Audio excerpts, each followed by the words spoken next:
औज़ुबिल्लाहिमिनश्शैतानिर्रजीम बिस्मिल्लाहिर्रहमानिर्रहीम। आज का जो हमारा टॉपिक है वो है first equation of motion. First equation of motion को पढ़ने के लिए सबसे पहले कंसिडर करते हैं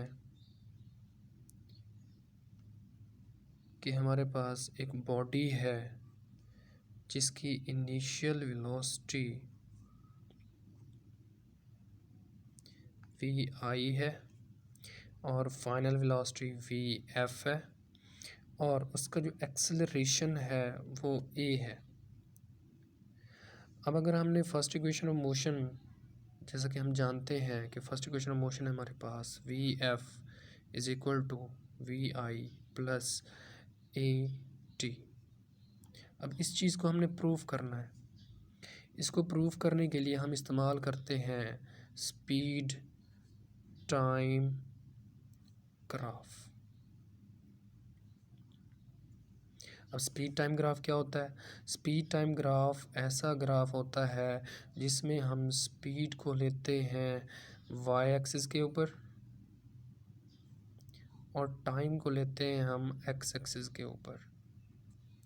तो मैं स्पीड टाइम ग्राफ बनाने जा रहा हूँ। ये हमारे पास है वाई एक्सिस और यहाँ पर मैं ड्रा कर लेता हूँ एक्स एक्सिस। ये हमारे पास आ गया एक्स एक्सिस और ये आ गया हमारे पास वाई एक्सिस। यहाँ पर हमने ले लेना है स्पीड को और यहाँ पर हमने ले लेना है टाइम को। तो यहाँ पर मैं ये टाइम ले लेता हूँ। अब मैं सपोज़ करता हूँ कि मेरे पास ये बॉडी है, यहाँ से बॉडी ने मूव करना स्टार्ट किया और ये इस पॉइंट तक जाकर पहुँचा। ठीक, अब यहाँ पर ये जो पॉइंट है इसे आप कहेंगे ओरिजिन और यहाँ पर जिसकी वेलोसिटी होगी उसे आप कहेंगे इनिशियल वेलोसिटी। अब ये किसी पॉइंट पर पहुँचा है, मतलब इसकी कोई ना कोई फाइनल वेलोसिटी है। तो ये यहाँ पर पहुँचा तो ये इसके सामने अगर मैं लाइन ड्रा करूँ तो ये इसकी फाइनल वेलोसिटी बनेगी और उसके बाद ये सामने इसकी लाइन ड्रा करते हैं तो हमारे पास दो एरियाज़ आ जाते हैं। इन एरियाज़ को हम एक्सप्लेन करेंगे सेकंड इक्वेशन ऑफ मोशन में। अब मैं इन पॉइंट्स को नाम दे देता हूँ। इस पॉइंट को मैं नाम देता हूँ ए का, इस पॉइंट को नाम दे देता हूँ बी का, इस पॉइंट को नाम दे देता हूँ सी का और इस पॉइंट को नाम दे देता हूँ डी का। अब देखें, अगर हम एक्सेलरेशन की डेफिनेशन पढ़ें, एक्सेलरेशन की डेफिनेशन में हमने देखा कि rate of change of velocity, velocity में तब्दीली जो होती है। अब यहाँ पर वेलोसिटी देखें तब्दील हो रही है, यहाँ पर भी वेलोसिटी तब्दील हो रही है। जब बॉडी ए से बी तक पहुँचा तो फिर भी वेलोसिटी देखें तब्दील ही हुई। तो आप कह सकते हैं कि हेयर चेंज इन वेलोसिटी, तो यहाँ पर आप लिख सकते हैं कि इट इज़ एक्सेलरेशन।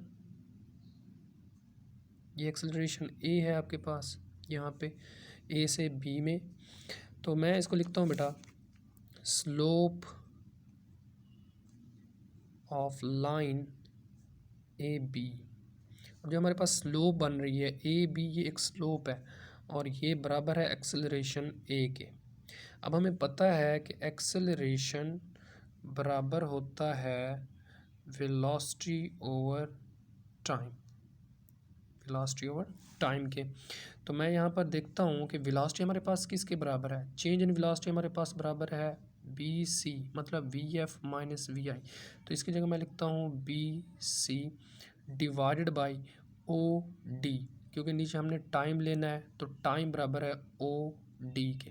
तो ये आपके पास आ गया ओ डी। अब इधर से मैं देखूँ, ये हमारे पास है, ये समझने वाला पॉइंट है बी सी, बी यहाँ पर सी और यहाँ पर है हमारे पास डी। अगर ग्राफ की इस साइड पे देखूँ तो यहाँ पर मेरे पास ओ, यहाँ पर वी आई और यहाँ पर वी एफ ऐसे बन जाएगा। उसके बाद हमें चाहिए बी सी की वैल्यू, कि बी सी जो है ये किसके इक्वल है। तो आप देखें ये हमारे पास टोटल लेंथ है बी डी, तो बी डी में से माइनस कर दें सी डी, ये टोटल बी डी था, बी डी से माइनस कर दें सी डी, तो बाकी आपके पास बचेगा बी सी। तो आप बी सी को लिख सकते हैं, बी सी बराबर है B D minus C D.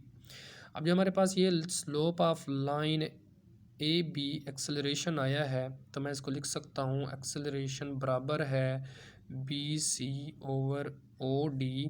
तो एक्सेलरेशन बराबर होगा बी सी किसके इक्वल होगा, बी सी बराबर है B D minus C D over O D. अब देखें फिर से बी डी सेम इधर से देखें इक्वल है वी एफ के, ओ से वी एफ, तो बी डी आप लिख सकते हैं वी एफ के। अब दूसरा सी डी किसके इक्वल होगा, सी डी बराबर है, सी डी बराबर है ओ से वी आई, मतलब वी आई के बराबर है। और ओ डी बराबर है टाइम टी के, तो मैं लिख देता हूँ ओ डी बराबर है टाइम टी के। तो आप इस इक्वेशन में आके बी डी सी डी और ओ डी की वैल्यूज़ पुट कर दें, तो एक्सेलरेशन बराबर है V F minus V I divided by T. तो ये टी इधर आके मल्टीप्लाई होगा, तो आपके पास बनेगा ए टी बराबर है वी एफ माइनस वी आई। अब वी एफ हमें चाहिए, तो माइनस का वी इधर आएगा, प्लस का हो जाएगा, तो वी एफ बराबर है V I plus A T. तो ये हमारे पास प्रूफ हो गया है, जो मैंने फर्स्ट ऑफ ऑल इक्वेशन लिखी थी V F is equal to V I plus A T, तो वही इक्वेशन हमारे पास यहाँ पर आ गई है V F is equal to V I plus A T.